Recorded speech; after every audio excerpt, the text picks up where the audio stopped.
That's a different game entirely. We might have to bleep that. Oh dear, Freudian slip.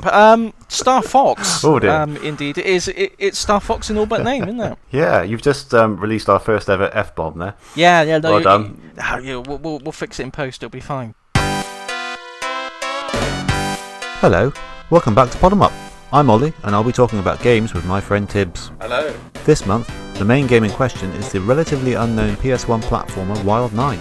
We also discuss what we've been playing, and we'll be recommending a couple of incoming indie projects too.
Hello there, we're back. Episode 23. I'll go with that. Yeah, let's go with that. Pod 'em Up. That's us. I just happened to be on Spotify looking for us, and I couldn't find us anywhere. We are definitely there, but if you put in Pod 'em Up on Spotify, our Swedish doppelgangers come 8th in the list, and we're not there at all. Seriously? Yeah. Oh no, that's not good.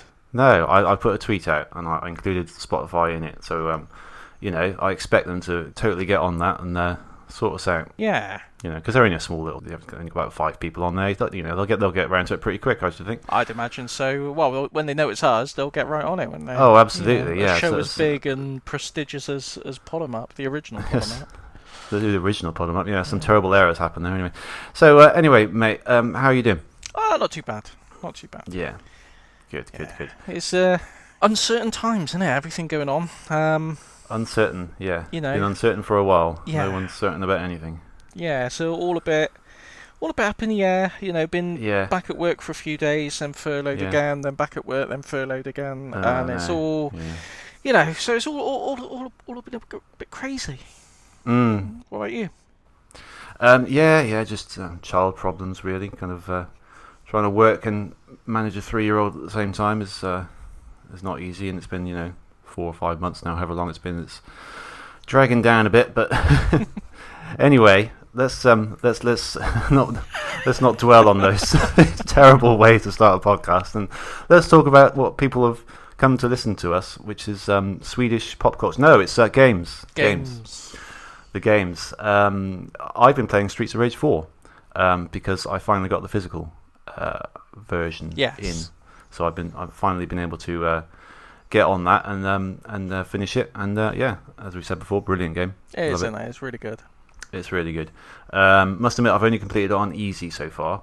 Mm-hmm. I know I'm a lightweight, but I am working through it on normal now. I've done it on easy and normal, but hard is quite punishing. I'm going through normal at the moment. I think I'm on to the sewer level. The difficulty spikes kind of go up and down a bit. I find like that level and the following one, the Chinatown level. They're quite difficult, aren't they? But then it gets a little bit easier after that, doesn't it? Yeah. The Chinatown one, the dojo, it just it feels a bit cheap, to be honest. Yes, it does. Yeah, it does feel a bit cheap. It's just throw 50 enemies at you at once, and you get. I've only played it once so far, but you get those rooms where it's all with loads of the same enemy, isn't it? Yeah, they're annoying. Yeah, with weapons as well. Yeah, yeah, that's right. Yeah. But yeah, like you say, the difficulty does sort of spike up and down. You'll get that bit, and then it'll be, reasonably plain sailing for a bit, and then you'll get another sudden spike, or it's a bit uneven in that regard. But it's still, it's great fun. Yeah, I'm also playing it now with the retro soundtrack on. Yeah. Which I find a little bit. Some of the tunes are a bit oddly chosen. They are, aren't they? Yeah. Did you find that? Yes. Like it starts. The first level has, rightfully so, that the first level from Streets of Rage 2, that's background music. That's the only thing it could be in my view. But then for the boss, it throws in the final boss music of Streets of Rage 2, and then the level after that, the whole thing is just the regular Streets of Rage 2 boss music. Yeah, it's a bit muddled together, isn't it? Yeah, a little bit. It's almost like whoever put that list together was just dumped a load of MP3 files from the previous games without, completely unnamed, and they hadn't played the games before, and he just said, "Oh yeah, this will go here, that's fine."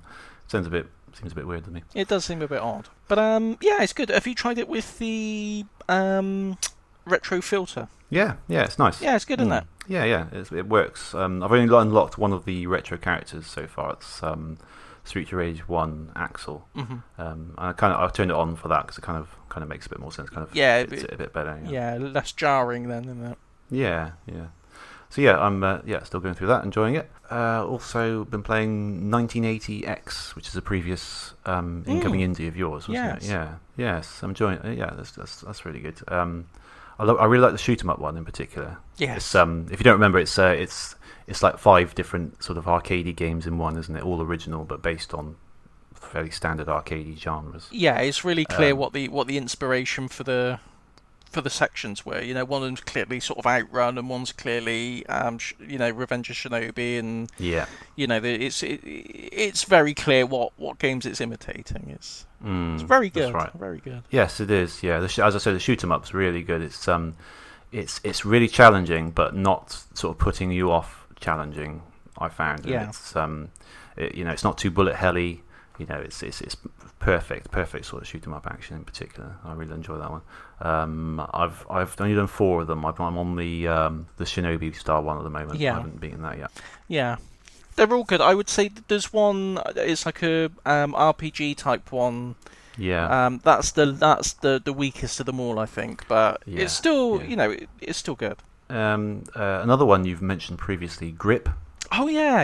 Yeah, that was cheap on Steam recently in the summer sale, so I picked that up for about £6, I think. Yeah. I really enjoy that. Oh, I love it. Yeah. It's that sort of Roll Cage. It's basically a sequel to Roll Cage. Yeah, I think it's some of the same developers who made Roll Cage. Okay. So yeah, it's basically the well, I mean, there was the same developers who did Roll Cage 1 and 2. There was another game out on the PS1 made by them called Firebugs, which was basically Roll Cage in all but name. I don't know why they decided to go that direction and not just make it Roll Cage 3, but yeah, so this is either the 3rd or the 4th Roll Cage game, depending on how you categorize the games. But yeah, it's really, it's quite good. Yeah, sort of nice open levels, multiple routes. I quite like that. I like the sort of if you're sort of flying in the air and then you sort of go almost in a tunnel and you're near a ceiling, you sort of latch onto the ceiling, and then sort of drive along that way on the walls and stuff. It's good fun. And I remembered you mentioned the weird use of the triangle button instead of the or the Y. And I just saw that and I found it really odd how you wouldn't press A or the cross button to select. It just seems really odd, doesn't it? Yeah, it's a very small thing, but it's just it threw me. As it is. It's a really small thing, but it's off-putting. Yeah, isn't it? Very odd. A couple more. Super Arcade Racing, which is it's as fun as it sounds actually. It's top down. It's a bit like Micro Machines, sort of sprite based kind of thing, but it's not toys. It's kind of proper cars. Quite nice. It's one of those sort of racing games where you get a bit of money from each race. You use it to upgrade your car a bit, add some more acceleration points or speed points, etc., and just get a better car gradually. It's good. It's good fun. Nice arcadey sort of soundtrack, bright colours, pixel art, good stuff. And another really nice little game that's free at the moment actually on Steam. It's called Skye, Skye.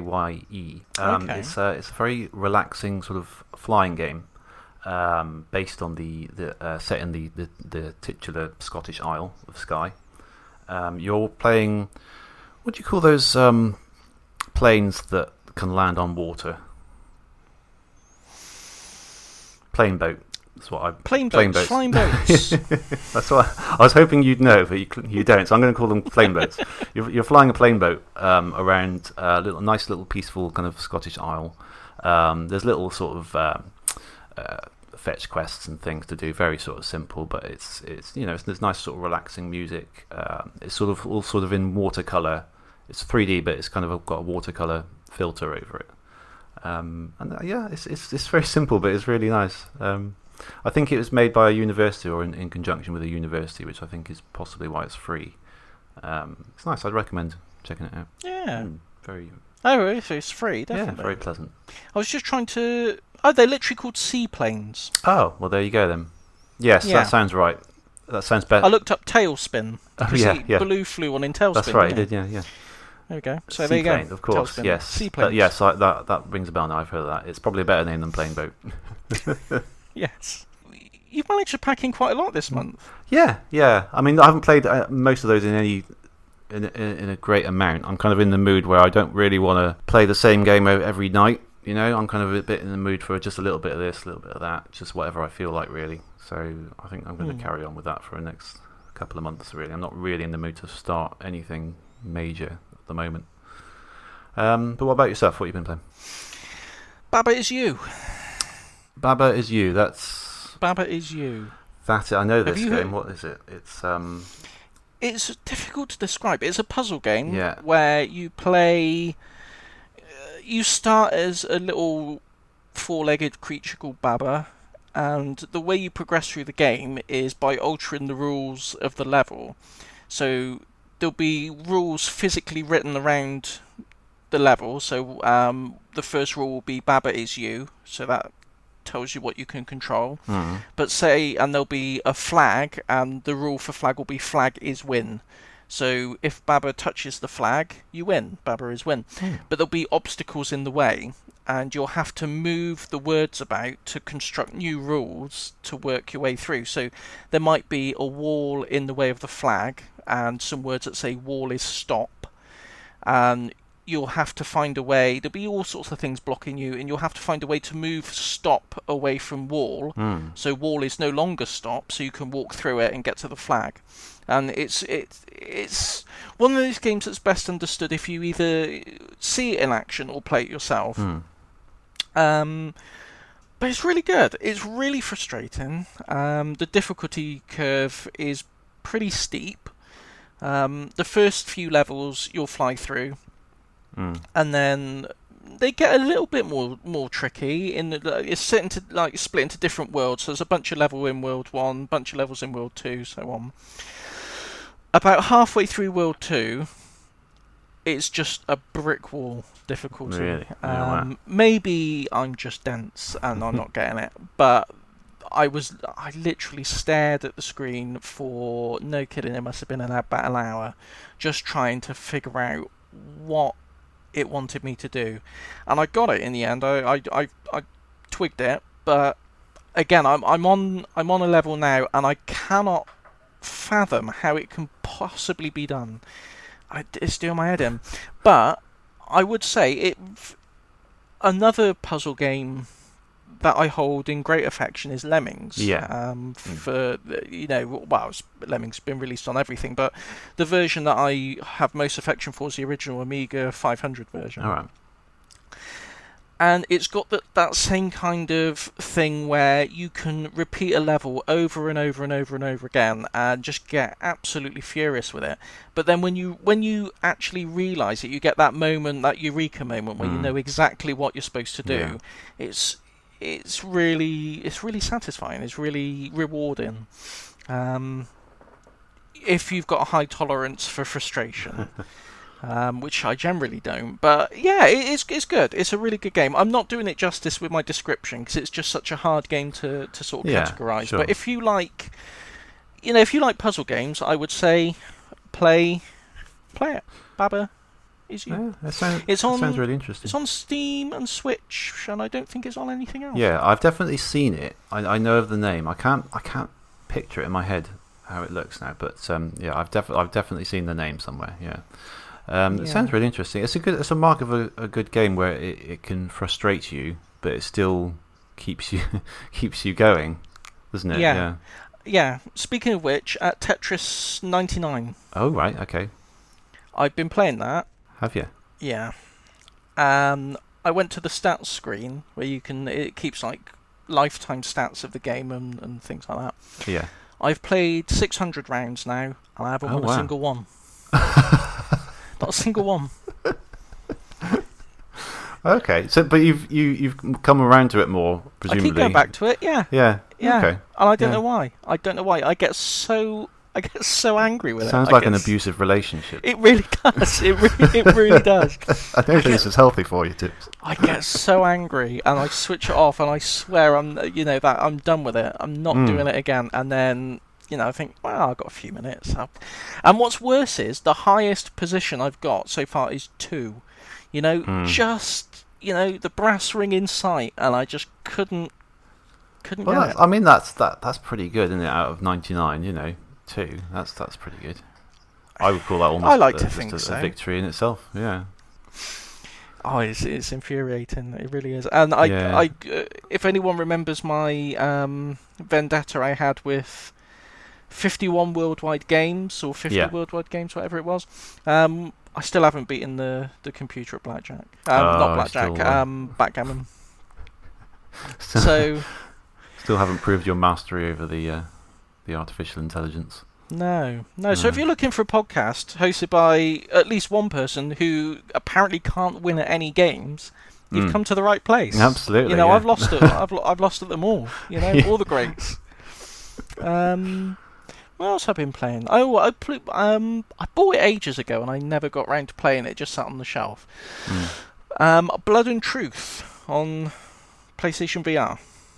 Okay. Tell us about that. Sort of a shoot 'em up gangster type thing.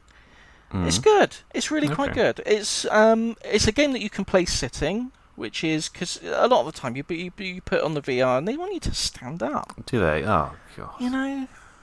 Ridiculous. What? We're gamers. We're not like exercise people. Oh, yeah, exactly. Jesus. I don't keep a physique like this by exercising. Absolutely. But so you get to sit down to play it, which is immediately a thumbs up. They should put that on the box, shouldn't they? Yeah. Sit down while playing. Like, have you seen with a little logo of a man sitting down on the sofa? Yeah, I was going to say, the new Xbox One, Xbox Series X, or whatever this new Xbox thing's called. A lot of the Xbox One games are just going to have stickers on the front saying "enhanced for Xbox Series X." We could just have that. Yeah. Play sat down with a little pictoglyph of a man sat on a sofa. Yeah. But yeah, it's good. You're a little guy. You've got a gun. You shoot the other bad guys with a gun. Standard, it's what you'd expect. But there's all little sections in there where you'll have to pick a lock, or you get like a little toolkit that you can use, and you control both the guy's hands with the PS Move controllers. And it's quite satisfying. It's quite simple. I mean, when it says pick a lock, it basically amounts to holding one Move controller and just waggling the other one about a bit until the lock unlocks. But it feels really, really quite immersive and really satisfying. And you have different weapons. You can pick up like like a rifle or a big machine gun, and you carry it on your back. So to change weapons from like your normal pistol, you actually have to go through the motions of holstering the pistol on an imaginary holster on your hip, and then putting your arm behind you as if you're pulling the machine gun out and stuff. But you actually have to do the motions, and that's quite cool. Yeah, it's really quite good. So. Only played a few levels of it, but I had fun with what I played. It's quite cheap as well. I think I I got it for like 20 quid a few months ago. So it's not like a super expensive one. I don't know how long it's going to be, because a lot of the VR games tend to be quite short anyway, just because they can be quite draining to play long term. Yeah. But yeah, I think that's, other than our game of the month, that's about what I've played this month, I think. I can't think of anything else. Okay. Was there any news? Because I didn't really pick up anything this month. I don't know about this month. I can't remember when this happened.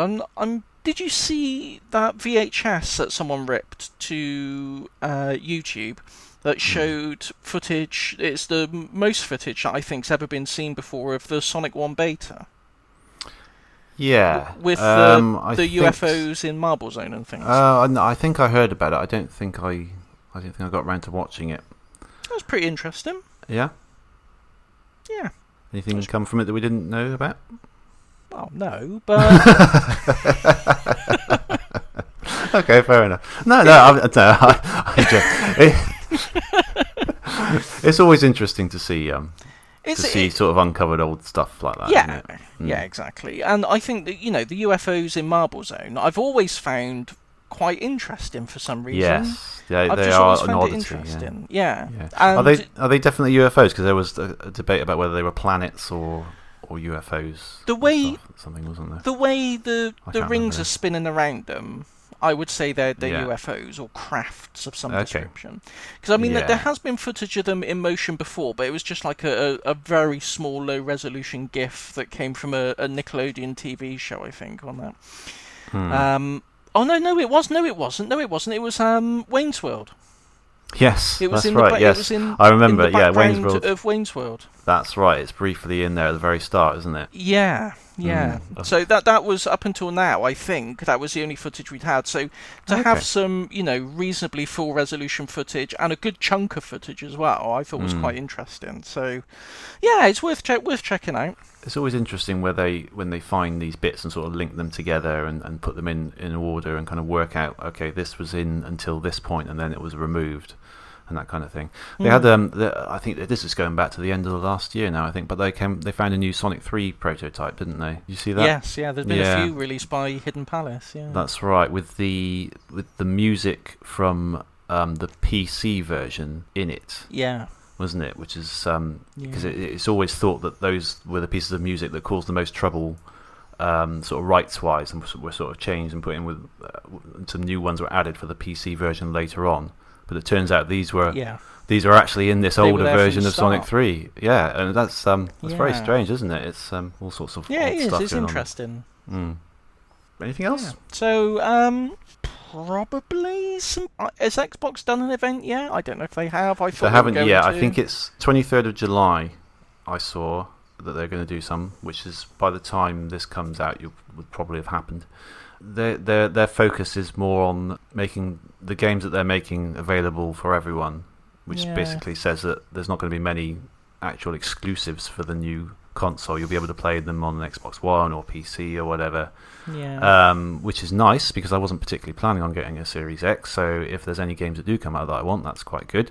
But it's not really what you would expect for a new console, is it? To not really have any games that you can't play anywhere else.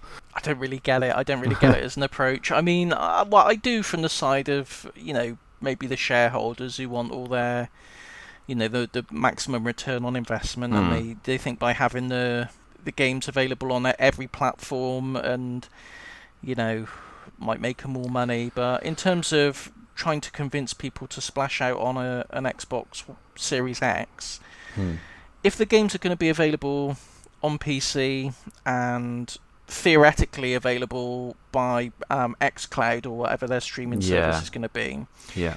I mean, that's a hard sell on its own, but I mean, at that point, you might as well just buy a PC, hadn't you? I'd have thought so. You could, you got such a larger library there.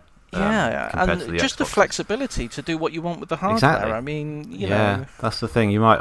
It may be that it's the power coming from a Series X, which they're really sort of pushing. I think they're marketing it as this is the way to play these games. If you want to play these games the best way you can, you get a Series X, which I can kind of see. But I mean, that will only work if the price is significantly lower than just getting a super powered PC, I think. Yeah, exactly. If the price point is such that it can match a high-end gaming PC, for significantly cheaper, they might have something that might interest me then. But I mean, I can't imagine it's going to be selling for less than sort of £400 or £500. Probably not, no. And you can't get a top end gaming PC for that, but you can get a respectable. Oh, definitely. You can get something respectable for that, and then build it up as you go and add things. That's the great thing. That's what I love about my PC, because you can start from a certain place, and you can realize the games you want to get more out of the game, so you just add more bits to it, and you just make exactly the system you want and you need. But you can't really do that with a console. No. And then, of course, in a couple, 2 or 3 years later, they're going to announce an even better one, and then suddenly all the games released for it aren't optimized anymore for the one that you've got. So, I mean, that's the problem, because I haven't got a PS4 original, but I've got a Slim, which is the same as the original, I think. Yeah. And I find a lot of the games just don't really run very smoothly. Even like something like Spyro.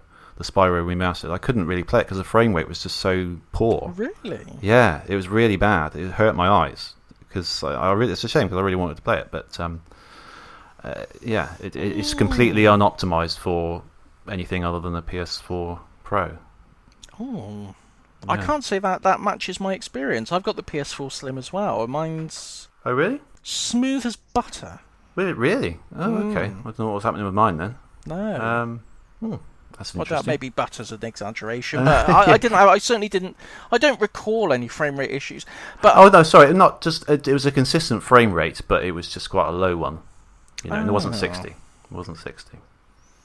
I don't think I'm as sensitive to most people when it comes to frame rate. Oh, okay. I'm very sensitive, and if it's below a certain amount, it will really bother my eyes. So it's. Yeah. But my wife found the same thing as well, because she loved Spyro, the original, and she noticed she stopped playing it as well for that reason. So yeah, it's a shame. Yeah. Anyway, right. Should we do incoming indies? Let's do it. Okay. Do you want to go first? Yes, I've actually got one. Excellent. I've actually got one. It's not a game, though. It's not a game. It's this really cool type of spatula. No, it's not. Wow. No, my incoming indies is going to be a documentary. Oh. Well. Actually, forget it. It's closed. What? What's going on? Help! What's going on? What's happening? Right, so this is what happened. I found this, I don't know, it must have been either just after the last show. And I thought, that sounds good. I'll make a note of that. I didn't take a note of the finishing date, so you can't back it now anyway. But I'll tell you about it because it sounds good. It's called Game Loading, the Rise of the Indies. It's a documentary about indie games and about indie developers. Oh, a bit like that one that was released ages ago. Game the Movie. Indie Game the Movie, yeah. Yeah. A feature-length documentary which explores the vibrant global community of indie game creators. Oh, that'd be very interesting because it's a very different landscape compared to the Indie Game the Movie now, isn't it? Yeah, definitely. There's so many more people doing that. There's literally only a handful then, but it's that'd be really interesting. I thought, that sounds good. That sounds very on brand with what we do here at Bottom Up. Our audience are bound to love it. So I'll get them all to back it, and everything will be fine. But it's closed, so don't worry about it. Was it back? It was backed, presumably, was it? Oh yeah. Oh, that's all right then. Yeah, it was backed. Yeah, here's coming. Cool. It looks like.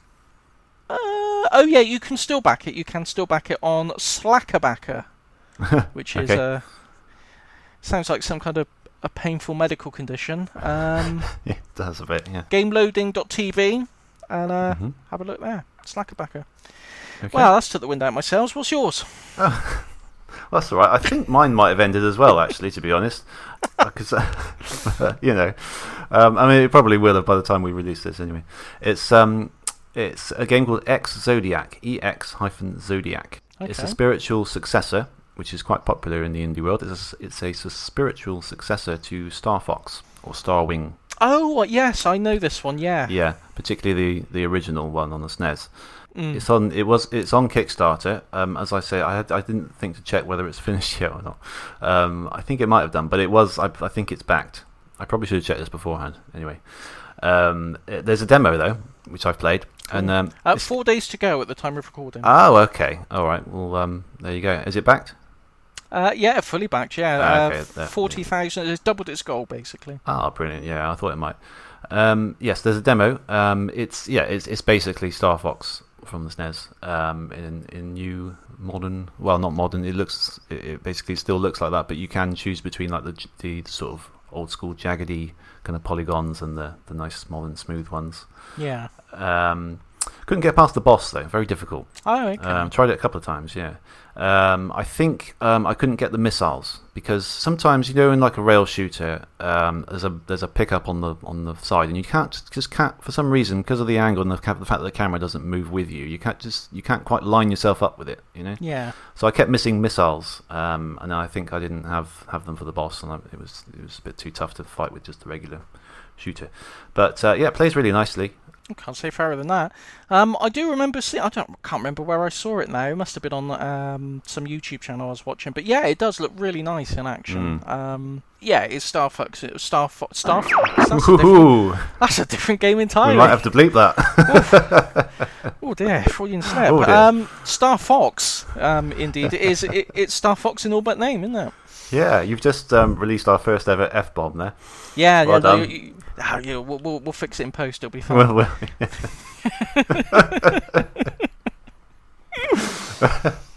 oh gosh. But yeah, it is. It looks like a sequel to the games that you would expect, but just with as we were talking about a minute ago, with a nice smooth frame rate. It is very smooth, yeah. Yeah, I seem to remember. I think it's the the SD to SNES cartridges you can get. Yeah. I think fairly recently, or end of last year, there was a new Pro version released with more features than the standard one. Yeah. And I might be making this up, but I remember reading that someone's overclocked the FX chip for it. Basically, it hasn't got an FX chip on it, but the FPGA core that runs the FX games. Yeah. They've overclocked it so you can get a really nice frame rate on the original Star Fox games on original hardware. Yeah, I do find that frame rate for reasons we just discussed, very, very challenging.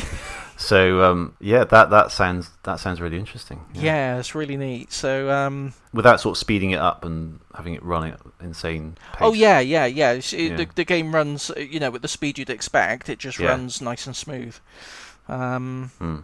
So yeah, I'm foggy on the details because I don't have SD to SNES Pro. I've got one of the older ones. Yeah. So I didn't even bother downloading it to check really. I would like to upgrade it at some point, but it's a luxury. It is a bit. I've been looking to get one of those for a while now, but yeah, they are a little bit out of my price range at the moment. Yeah. Yeah, so if you're interested and you've got the hardware, do a little bit of Googling, and I'm sure you'll come across the project and have fun with it. So it's a good one. Yep. Okay, so let's jump into Wild 9 after the break, shall we? Why not? Yeah. Yeah. It's our book club. Does this show feel a bit cobbled together to you? A little bit, yeah. I feel like we're not on the top of our game today. Well, I'm definitely not. I know I'm as tired as a tired man who's very tired. I'm so tired I can't think up a sort of Blackadder style. I can't even think of the word. What is that word that they? Yeah. Metaphor. Analogy. Analogy. That's the one. Yeah, I can't think up a tired analogy to describe how tired I am. But we will soldier on. We'll cobble together some sort of show. We might even edit it to make it sound like a very professional podcast. You never know. You might not even be listening to this right now. No. So. See you in a bit. We'll be back after the break. Bye.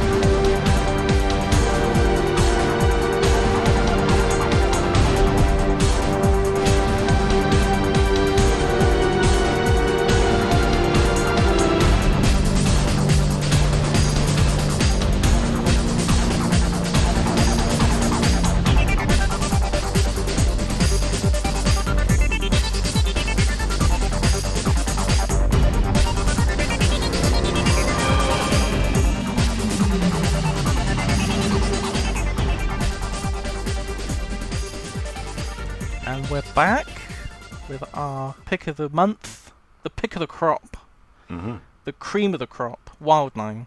Wild 9, that's right. Wild 9, the wildest nines. The wildest 9 of the time. Yes, the wildest 9 of the time. That time being. What do you think? September 1998. Yes. In Europe and America, but in Japan, didn't see release for another year and a half. Not until February 2000. Oh. Fun factoid for you there. Yes, this is Wild 9, developed by Shiny Entertainment. Yes. Them of Earthworm Jim fame. So yeah, and published by Interplay. So it was made by Dave Perry, and it's got music by Tommy Tallarico. So it's got Tommy Tallarico, yeah. He's done all sorts of things, hasn't he? He does the video game live concert at the moment, doesn't he? And he's also trying he's working. I was going to say doing the ColecoVision relaunch. He is, yeah. Yeah, that's right, yeah.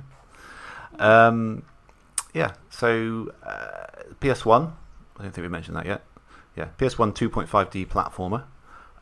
There are no ports, but an original copy will only set you back about £5 to £10. It's a cheap one. Yeah, it's cheap as chips.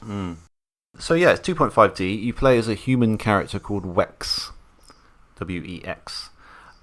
Curiously, it's also described sort of everywhere as a run and gun game, but I didn't really see that personally. It's very little shooting, relatively compared to the platform. I'd say it's much more of a platformer, really. Definitely, yeah. But you've got a little sort of. I'm doing a gesture with my arms, not that you can see it. A little kind of tractor beam whip kind of little wangler thing. jangler. A wangler jangler, yeah. It's used to mostly pick up enemies and throw them around, isn't it? Yeah. But it's quite versatile. I was going to say, the reason I picked this one as the game I think we should play, it's a game I think more people should play, really, because I think it was very ahead of its time with some of the ideas it had. I played it back when it came out. I managed to pick up a copy in I think it's called Game now, but back in there I think it was called Electronics Boutique. Yes, that's right. Game took over, didn't they? Yeah, and it was in the middle of the shop. They just used to have like a big white basket full of all pre-owned games, the little bargain bin cheap ones, and it was in there. So I think I probably only paid about £5 or £10 for it back in the day. I don't think it sold as well as people would have liked it to. No, apparently they put a lot of money into advertising it. So it's interesting that not a lot of people know of it. Just didn't find an audience. Yeah. But I think what I found really interesting was, looking back now, it was one of the first games that I can remember playing. I certainly don't remember playing anything, contemporaneously at that time that did kind of physics-type problems, puzzles, and, it reminds me, it's kind of like an early iteration of the gravity gun in Half-Life or something like that. Yeah. And certainly before physics puzzles and, being able to interact with the environment with the flexibility that you can in this, I think it had some really nice ideas. I don't think maybe the PlayStation hardware was quite up to doing what they wanted it to do. But the ideas it had in there, I think, were really, really, like I say, really ahead of its time. Yeah, definitely. A lot of it revolves around doing things with the enemies, which I quite liked, because you don't get a lot of that. There's not a lot of games that allow you to manipulate the enemies themselves and use them to traverse a platforming problem. A similar game, in a lot of ways, Klonoa does it. Which we've covered before on the podcast. It also has the 2.5D effect with the sort of paths that kind of curve around, and the camera follows you around. So if you're thinking of Klonoa, you're on the right tracks. It is very similar, but in a much the themes are very different. It's a much more kind of gritty kind of looking game. A lot more sort of almost schoolboy humorish kind of thing, similar to Earthworm Jim. It's kind of like a cross between Klonoa and Earthworm Jim in a sort of a human kind of way, isn't it? Visually. Yeah. I think that's fair. Yeah, But yeah, it does do more so than Klonoa. It does do interesting things with the enemies. You can pick them up. You can say you've got some spikes. You can drop one onto the spikes and use it as a platform to stand on. You can sort of if there's at one point there's like a mincer in the way, and you have to throw enemies into it to sort of break it, don't you? And things like that. Yeah. Knock them through a big signpost that then falls down. So a lot of interesting ideas for the time. That's what I mean. I think definitely. Because even like moving on sort of 5 years or 6 years after that, a lot of games were doing that kind of thing. It's quite commonplace to have in platformers to have sort of environmental puzzles and interacting with enemies, and like I say, lots of physics type things. But back when this was released, there really wasn't a lot of that going on that I can recall. There may be an example, a really obvious example that I've forgotten about, but I just found it really refreshing at the time. Going back to it, I don't think it's as aged as well as my memory of it has. Particularly the frame rate. Were you playing it? I was emulating it on an emulator on the PC. I emulated it, and it kind of increased the resolution a bit, so it's nice and smooth. So, which is probably not the way to capture it as it was originally intended. It looked very nice, though, to be honest. Yeah, I didn't notice the frame rate being particularly bad, I must admit. We can come back to frame rates, and now I'm flipping my view completely from what I was talking about with frame rate. But it's not terrible, but there's certain sections where you jump, and if there's a lot of enemies on the screen, you sort of try and jump over them to get to the other side. It can, it gets a bit flick booky. Okay, yeah. But it's okay. It's okay. Yeah. Yeah, it's not bad. Other than that, it just sort of runs fairly well. The story was one thing that I found a bit odd, because I felt like I was playing the game with cutscenes taken out of it between the levels. So yes. I really had no idea what the story was or what the motivation of the character was until I went on Wikipedia and looked at it, and you kind of get hints about it, but you really need this. And a lot of games were like this in older days, even than this, really, where you kind of had to look at the instruction manual, or now you would look at Wikipedia to really understand the background of the story and what's happening at all, and who the character is. So I'm going to take this straight from Wikipedia, really, because I can't pretend to have crafted this in myself. The manual. In the manual, at the beginning they've got the how to use this product kind of thing. They got it in all games. Even if you're buying a game, you probably got it all set up anyway. But they put it in there. But the steps included in the instruction manual on like the first page include buying a television, buying a PlayStation, buy a copy of the game, then buy a second copy of the game to give someone else, then order a pizza, and then buy a third copy of the game in case you lose yours. It's really it's quite a funny it's quite a funny little manual. So, but if you didn't have the manual, you would be completely lost as to what's going on in the game, I think. Yeah. So from Wikipedia, it says the game stars Wex Major, a young male who gets lost in an unfamiliar galaxy. He eventually meets up with 8 other offbeat strange adventurers and becomes the leader of the group, which they dub the Wild Nine. It then goes into a list of all the different other members of the Wild Nine, who you... it's weird because their descriptions, they're fairly brief, but it says the 9... I won't read them all, but the 9 consists of Nitro, who has serious allergy problems and explodes once come across said allergens. Pocket, who has a special jacket with an infinite number of pockets full of an infinite number of things. Pilfer, a lizard with hundreds of separate personalities. See, these are characters that you meet in the course of the game, but you meet them very, very briefly. And the Nitro is the only one I remember, really. He actually plays we'll talk about it in a minute, but he plays a function in the level that he is. But most of them, you just sort of see them at the end, don't you? And then they're off. Yeah. And also, Wex becomes the leader of the Wild Nine, despite every single one of them having better powers. Yeah, all he's got is the wangler jangler. The rest of them, like Nitro, can explode and come back, and explode and come back. They're all better than him.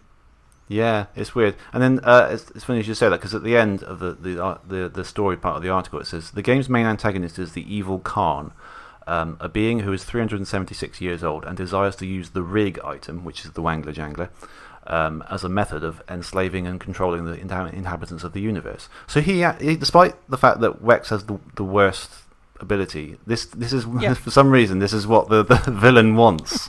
Instead of all these other he says Khan kidnaps the rest of the Wild Nine crew, leaving it up to Wex to rescue them and ultimately defeat Khan. So he's kidnapped all of these superior superheroes in the hope of getting this inferior superhero to come along and rescue them so he can steal their weapon, despite the fact he's already got all these awesome powers.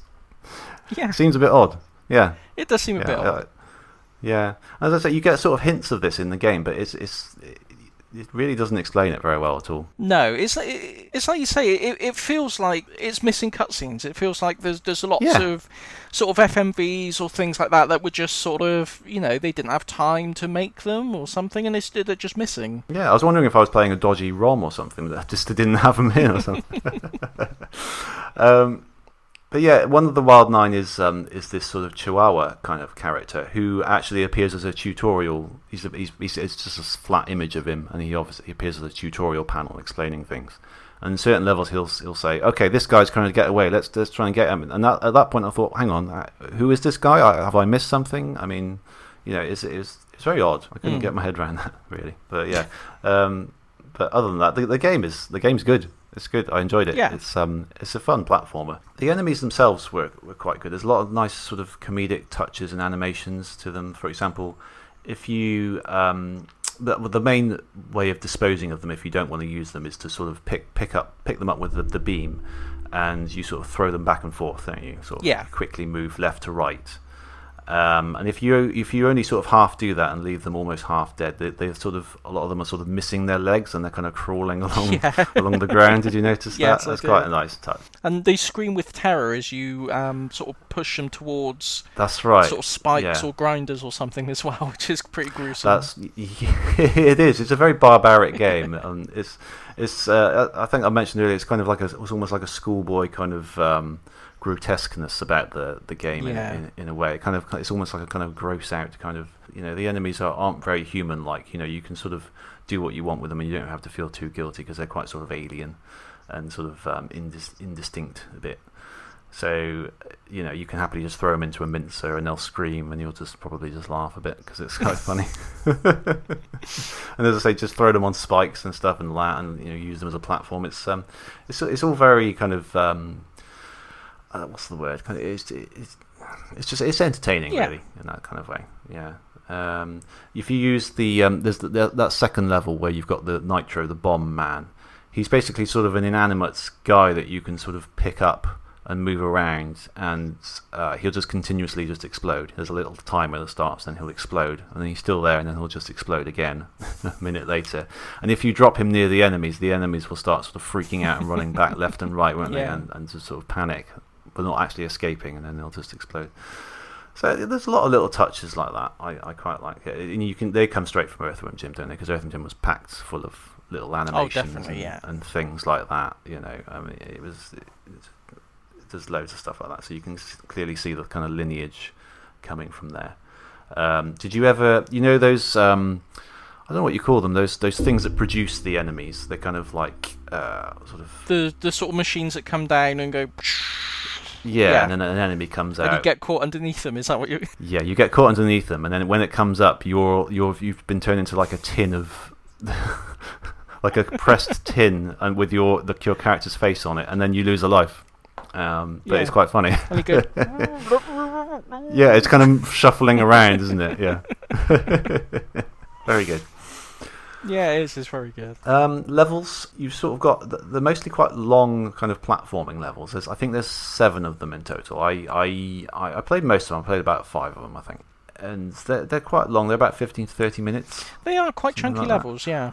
A little bit on the lengthy side, I think. Yeah, I'd agree with that. I think they'd been better off splitting them in 2. Then at least if you die at the end, it's not such a big deal. Yeah, definitely. It can get a little bit challenging as you you progress. Well, you've got a fairly generous health bar, I found, and you can pick up health. Yeah, there's plenty of health scattered through the levels. Yeah, and lots of collectibles. I didn't really get what that Wild 9 collectible, the Wild 9 logo collectible that's everywhere. Yeah. I don't really. They sort of contribute to some sort of total at the end, but I never really quite got what that was about. I think you just get a continue if you get 99 of them. Oh, okay, that makes sense. Yeah. Okay, fair enough. What about the I'd say vehicle sections, but one of them is not a vehicle. You're on like a little creature. Yes, they're interesting. They're sort of almost bonus little mini levels between some of the bigger ones, aren't they? It's almost like an on-rail shooter, but you've got a bit more freedom to move left and right, haven't you? And you can it's on a flat plane. You're kind of going forward, and you've kind of got to pursue another enemy with missiles and things like that. They're quite fun. Yeah, they're quite good and quite competently done, considering they're just sort of, like you say, they're mainly kind of like a bonus thing in between. Yeah.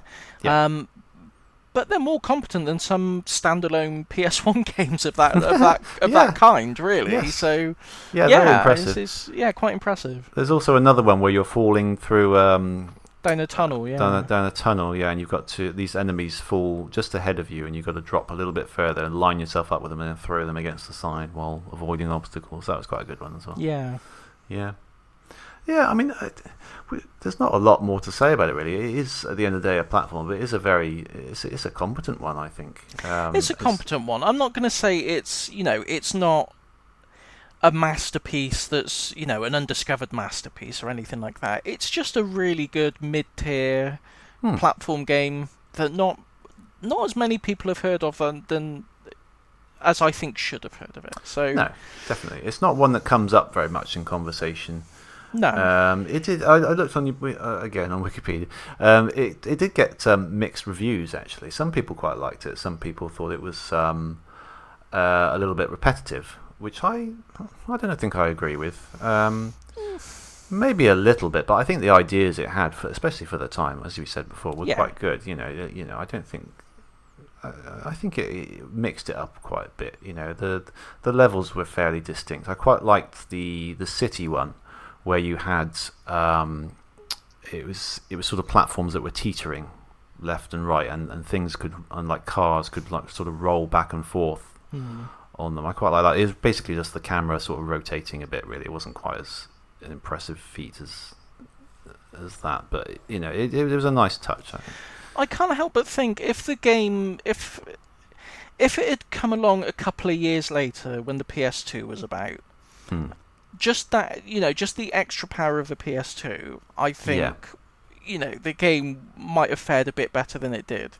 Yes. I think it might have been able to realise some of its ideas a bit better, and obviously the graphical side of things would have been, significantly upgraded. I think it might have just had a better time all around if it had just waited for the PS2, but, you make games for the hardware at the time, don't you? So you don't just wait around for the next one. You'd be waiting forever, wouldn't you? So that good point. I think it's when was it 98? So that's 98. That's sort of middle of the that generation. Well, is it towards the end? Maybe maybe middle towards the end. Middle here, because I mean the PS1 was 94 in Japan, but I don't think it came to these shores until sort of 96. So really, it was the middle of the generation in the West. Yes, definitely. Yeah. So it's quite ambitious for its time, I think. Yeah. So but good. I liked it. I'd give it a recommendation, especially given that you can pick it up so cheap.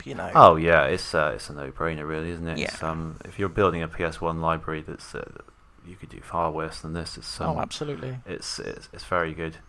We did get one comment from none other than Dave Luty, the Badnik mechanic. Yes. That's he actually commented twice because I put out the post on Twitter twice to get feedback, because there was a bit of a time between my first one, and he responded to both of them with almost the same comment. But I've sort of gone with the second one, I think. He says, I rented this from Blockbuster Video. I really enjoyed it, but could never find a copy in the wild, brackets, lols pun, which is a shame because I would have bought it had I seen it. Should have gone to Electronics Boutique. Indeed, yeah. In the middle, in the little white basket. There you go. You'd have found it. Yeah, the bargain bin. Hindsight 2020. Yeah. But no, Bandit Mechanic, really good YouTube channel. Check him out. You mentioned him before. Yeah. Yeah, definitely. I just think I love YouTube channels, and I love mainly YouTube. I think that's the main outlet for it. But when people are really passionate about something, even if it's not so, I mean, in this case, it aligns with my interest, quite nicely. But even if it's something that I don't have the slightest interest in, if it's someone who's really passionate about something, I really love seeing someone, get their passion out there and be really, really knowledgeable about something. I just find that really enjoyable. And his channel is very much like that, about Sonic and Sega and the history of Sonic the Hedgehog and all things related to it. So, if you're listening to this show, the chances are you'd like it. So check it out, Bandit Mechanic. Yeah, he's at Dave Luty, Luty, on Twitter. I totally agree. Unfortunately, I just don't have the time for you. I really wish I did, but my free time is mostly spent playing games. I really wish I had more time to watch people talk passionately about them. I tell you what, I don't know if we've mentioned this before. I don't know if it's come up in conversation before, but we've all gone down sort of YouTube rabbit holes sometimes. You click on something, leads you to something else. Once I found my way into a whole community of people whose passion is lifts. Really? Yeah. And they film themselves go into different lifts, and they get in the lift and they're all excited, like, oh, I can't believe it, this is an Otis 1564 Alpha. Oh, this is brilliant. Oh, look at the buttons on this. Yeah. And some of them, they get the engineer keys and they stop the lift halfway and they open up the panels and have a little bit of a look, and it's very odd. It's a very I couldn't care less about lifts, to be honest, but they're really into it, and it's just nice, nice little guys. That is nice. I love. Yes, it's so. The internet is wonderful for that, isn't it? If you've got a really, really specific interest, like I never even heard of that, but obviously it exists enough to have a community behind it. It's not just like one sort of nut job out there doing it. There's a whole community of lift enthusiasts, and I say good luck to them. Yeah, absolutely. Brilliant. What do they call themselves? Lifties or? They are. They must have a name. Every fandom's got a name. Yeah, let's call them Lifties. Lifties, you are more than welcome with us. You're among friends here, Lifties. You're among friends, yeah. No, I love the passion, definitely. Brilliant. So. What's on the menu, chef? What's on the menu? Well, we talk about Sonic all the time, don't we? We do. But we have yet to feature one in the book club. Oh. Until now. Sonic 06, you're up. Not just yet. Not just yet. It's in my pocket for later. Well, hang on. Is this a Sonic game or is it not? Many would say it's not. It's a Knuckles game. It's the Knuckles game. It's Knuckles Chaotix, Mega Drive 32X. It may surprise you, I haven't really played this very much. I actually have a copy. Yes, I know. You've mentioned it on the previous, possibly our first show. Actually, you mentioned you bought a sealed copy and opened it up and played it. Opened it. I loved it. Yeah. Do you have? I think you said before that you don't have the cables for the 32X. Is that right, or have you? No. I've got the whole thing set up. Ah, brilliant. Okay, so you'll have fun with this. Yeah. I have played through most of it, but it was a good. It was in the early noughties on emulation, and it was when 32X emulation wasn't great. Yeah. And it was very slow, and it was very purple. But for some reason, I played through, I think, to the final boss. I don't think I quite finished it. And that's the most I've ever played of it. I have played it a little bit since as it's meant to be. But it's one I've always meant to get back to and play it, because I remember I had some views on it. Some issues with it when I played it. It obviously wasn't down to it was more sort of the level design and the controls. So I want to have another crack at it and see if those issues still hold up, or if it's, because a lot of people do like this game, don't they? They do. Obviously, we'll play it and we'll give our full thoughts on the next I don't show. want to spoil too much, no. I don't want to spoil it, but I will say I can't remember how much I paid for it. I think it was like 150 or £200 or something. It's after I was made redundant from a job and I spent the money on that because that's the kind of responsible adult I am. It wasn't worth it. It's not worth it.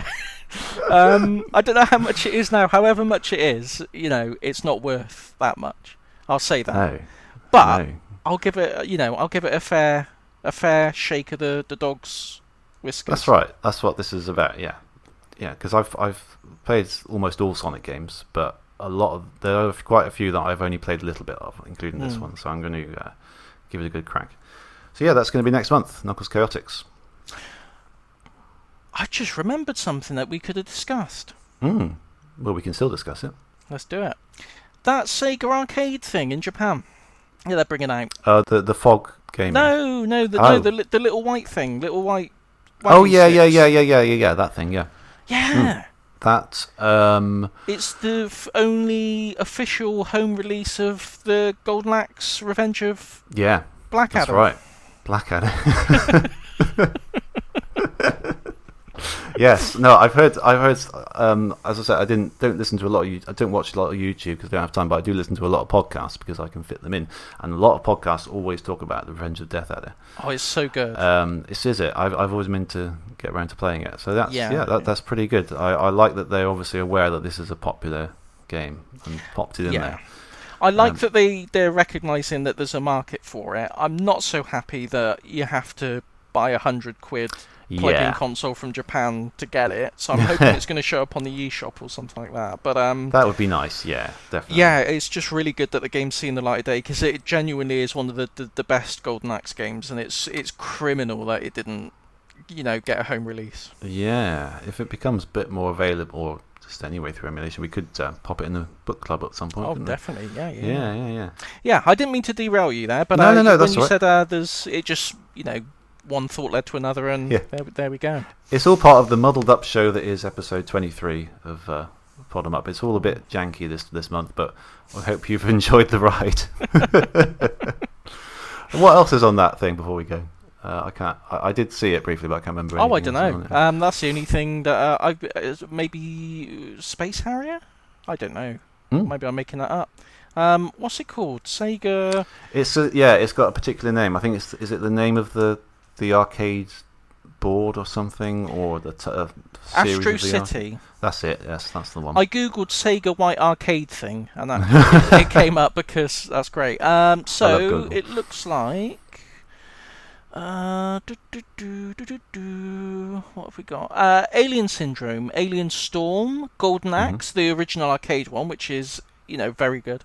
Golden Axe: Revenge of Death Adder, Columns 2.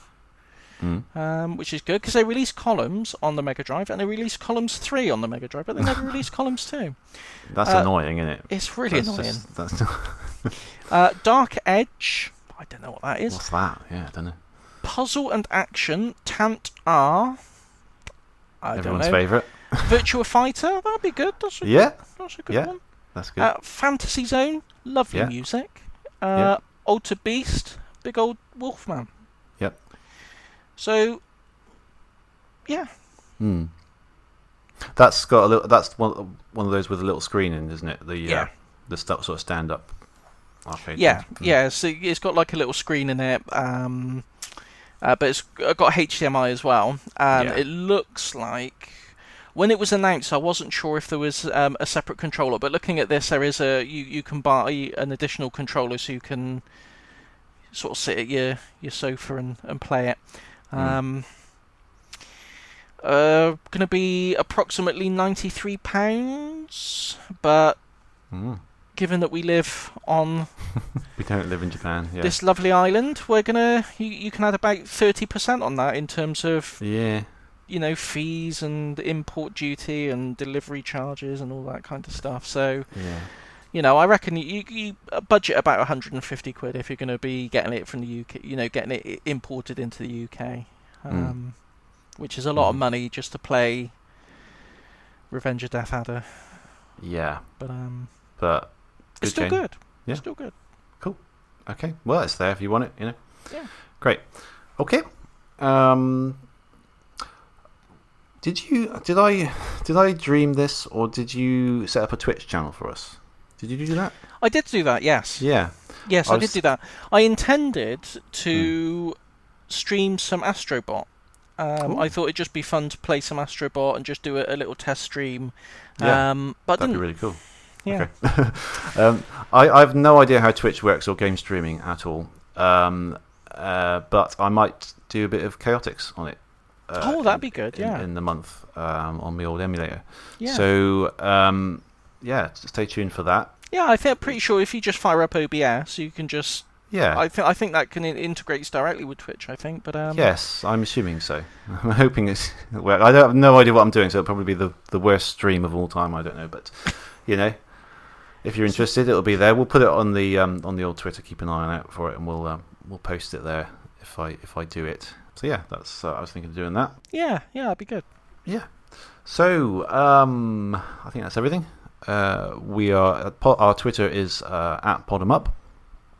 Our website is podemup.net, and our email is podemup@gmail.com. And now Correct. I can go to bed. I was going to say, you've been gradually getting more incoherent as the show goes on, but now you can rest your weary head and awake freshened tomorrow. Yeah, at 5 a.m. on my toddler, yeah. Okay, all right. Good night, everyone. We love you. All. Take care. Bye-bye.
I think that was an alright show. Yeah.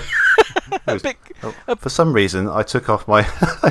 I'm so keen to get to bed, I took off my earphones there to just cut you off completely. Sorry about that. That's fine.